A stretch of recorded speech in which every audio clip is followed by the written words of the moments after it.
Hi everyone, my name is Eric and thank you so much for checking out my review on this ultra micro T-28 Trojan by Parkzone. This is a BNF or bind and fly plane, so you will need your own transmitter.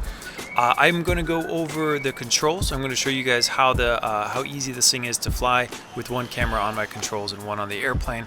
I'm also going to show you an unboxing and also go over what I thought about the airplane. And if you guys do have any questions, please leave them in the comments down below. I'll do my best to get back to everyone. The T-28 Trojan lives on as one of the most popular piston-powered warbirds in the US. It began service for the US Air Force and Navy in the 1950s and was continued to be used by the Navy as a trainer up until 1984.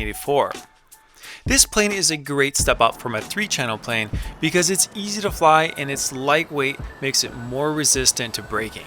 It's still fragile and will need to be taken care of when stored, but these microplanes can take some pretty sloppy landings and not require repairs every time. I wouldn't recommend this for your first airplane because it might be a little bit too quick. Another great choice for someone getting into 4-channel planes would be the Sport Cub S. I have some good flying footage showing how easy this plane is to land with one camera on my controls and one on the plane, just like I did on this one, and I'll include a link to that review down below. The big difference between the two is that the Sport Cub has AS3X and Safe Mode, which stabilizes and will actually level out the plane when you let go of the controls. If you're still new to flying, I would say the Sport Cub S is a better choice because of the Safe Mode, which can really help a beginner pilot get out of a bad situation. The T-28 does give you full 4-channel control and a steerable nose wheel.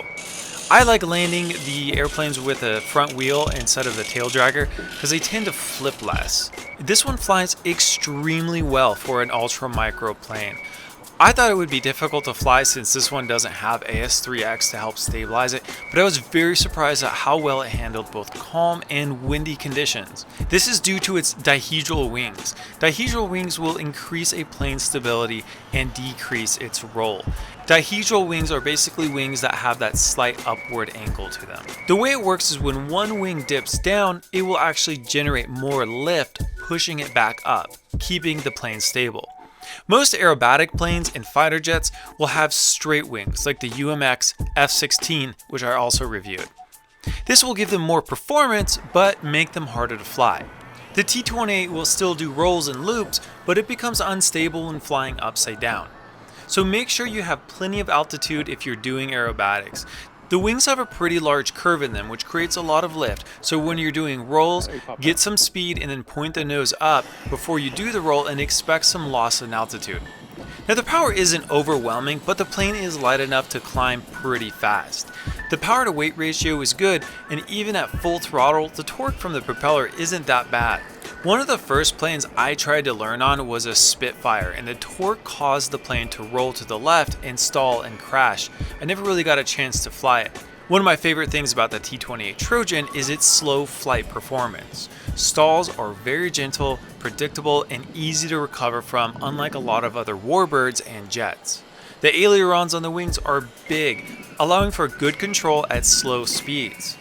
This also allows the plane to be flown almost anywhere. One of the big reasons people buy this plane is to fly in small parks or even your backyard.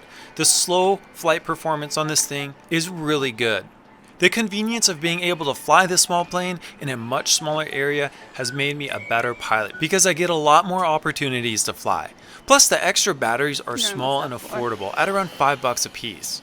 I can easily fit 5 of these batteries in my pocket, and with flight times around 6 minutes, you'll get 30 minutes of airtime with just 5 batteries. This plane does require a Spectrum DSM2 transmitter, and I highly recommend the DX6i, which was the one I was using in this video. It'll run you around $130, but is compatible with most BNF or bind and fly planes, like this Parkzone T-28, the E-flite B-17, Horizon Hobby Sport Cub, and a lot more. And remember, if you guys do have any questions, please leave them in the comments down below. I'll do my best to get back to everyone. And if you guys found the video helpful, I always appreciate those thumbs up. And make sure to subscribe to keep up to date with my future reviews. Thanks, guys.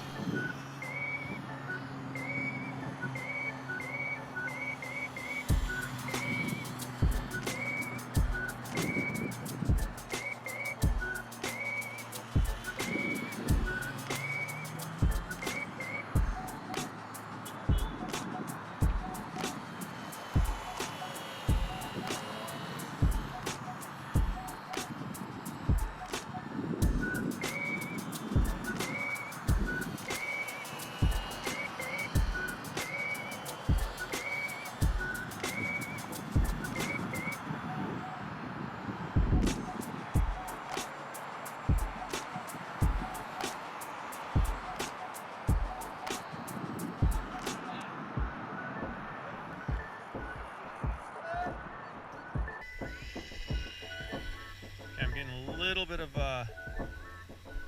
right rudder just to counteract that torque.